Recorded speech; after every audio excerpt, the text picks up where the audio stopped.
Alright. Everything is set and everything is recording. Hey, what's happening, all my Dragonlings? I am the Dragon God of Gaming, Damian, and welcome back to another episode of the Gaming News, where I run the list of all the gaming news, facts, rumors, trivias, and everything coming out the gaming industry this week. But today is going to be just a little bit more special.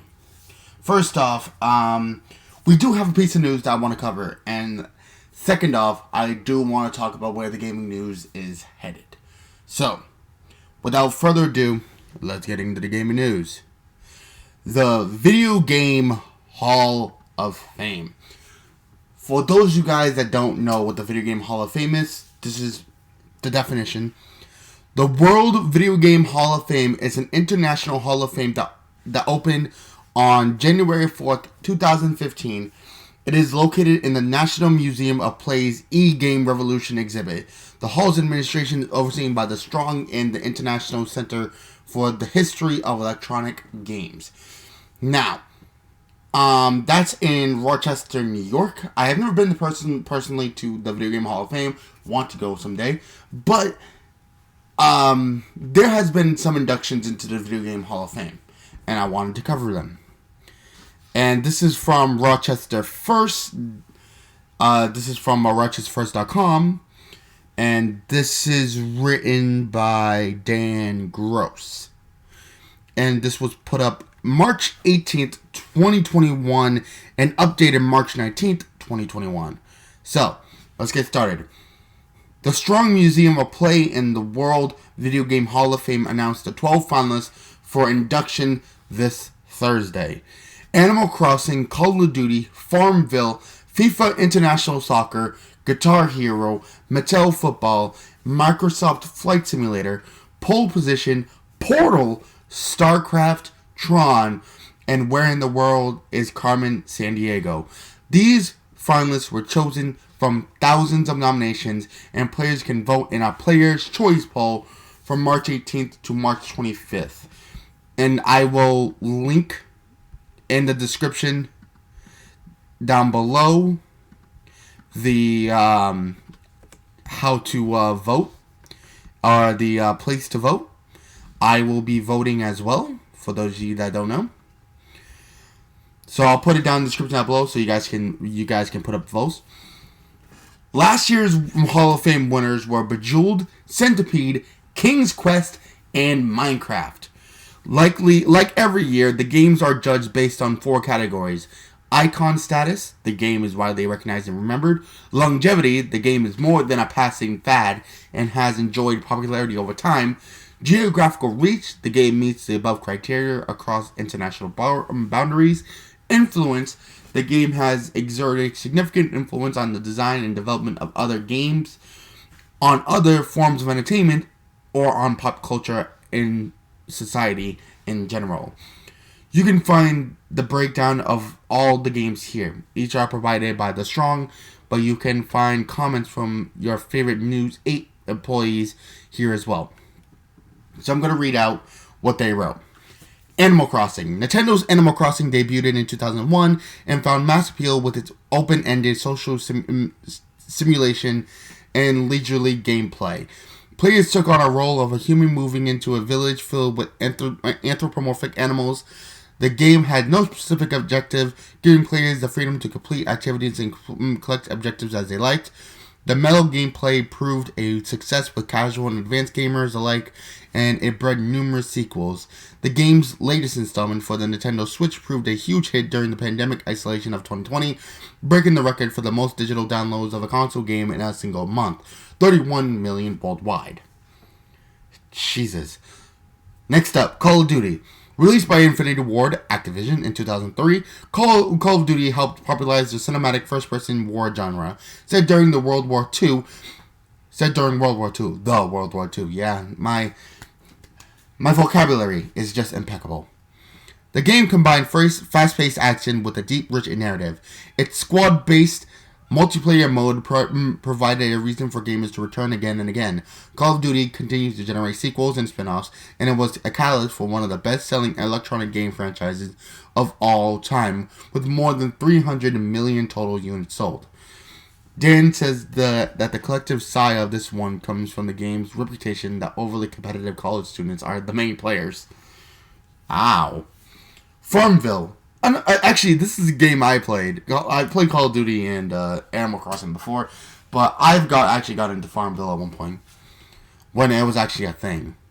This free-to-play game from developers Zynga changed the video game industry and how people play online with its debut in 2009. Millions created their first social media account just to play the simple flash game on Facebook. The best mechanics of the game, plow, plant, and harvest to expand your agrarian business, charmed a wide range of social media users and made gamers out of people of all ages. In 2010, a year after launch, Farmville boosted nearly 83 million active users per month, and it was succeeded by several sequels. Alex says this was a complete waste of time. Quotation marks. It really was. Well, yes, it was. Farmville was a complete waste of time, but I kind of like Farmville. Yoville was where it was at too. I liked Farmville and Yoville. Anyway, FIFA International Soccer.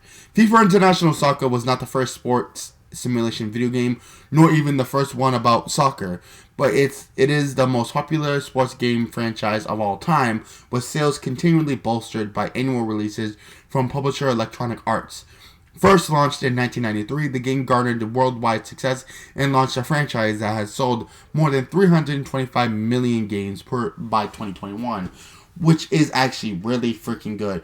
The FIFA series actually has been a really, really good franchise for Electronic Arts, and I think that it's been really well done.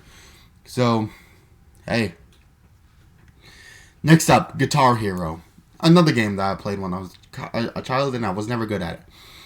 Launched in 2005, Harmonix's Guitar Hero challenged players to unleash their inner rock star by following on-screen notes and strumming to the beat of popular... why am I explaining this to you guys? Mattel Football, obviously the Electronic Arts handheld system, like the Nintendo Game Boy. Microsoft Flight Simulator, which, for those of you that hasn't been here, for nearly 4 decades, Microsoft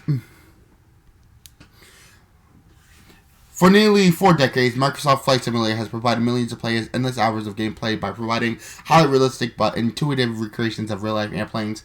Its simple premise and accessible content disguises the advanced programming that has made it so successful. Since its launch in 1982, the game has been regularly updated and remains the most popular, long-lasting, and most influential flying sim of all time. There's also Pole Position. First hitting arcades in 1982, the pole position motored to the top of the racing game genre with its realistic gameplay. The game came in 2 configurations, in both including a steering wheel, gear shift, and gas pedal.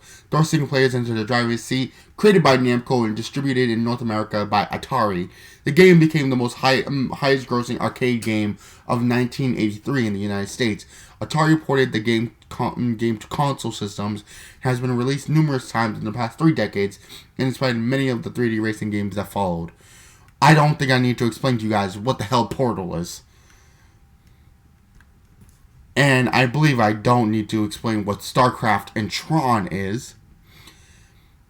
As for where is Carmen Sandiego, I don't understand how people don't know where in the world this Carmen Sandiego is. But just to reiterate, released by Broderbund in 1995, Where in the World is Carmen Sandiego spawned one of the best-selling edutainment franchises combining education and entertainment, designed for the first generation of graphic-enabled personal computers. The title made learning world geography fun for millions of students as they searched for the whereabouts of the mysterious Carmen Sandiego. The game, which launched several sequels, also inspired a hit show on the American Public Broadcasting in the 1990s and an animated series on Netflix 2019-2021, having propelled Carmen Sandiego in her world-traveling ways into the cultural zeitgeist. A multiple-time finalist, this one will see increased pressure to get in. Which is extremely, extremely true.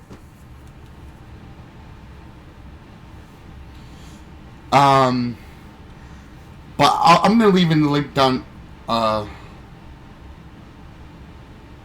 gonna leave down in the description down below a way for you guys to actually just, vote yourselves.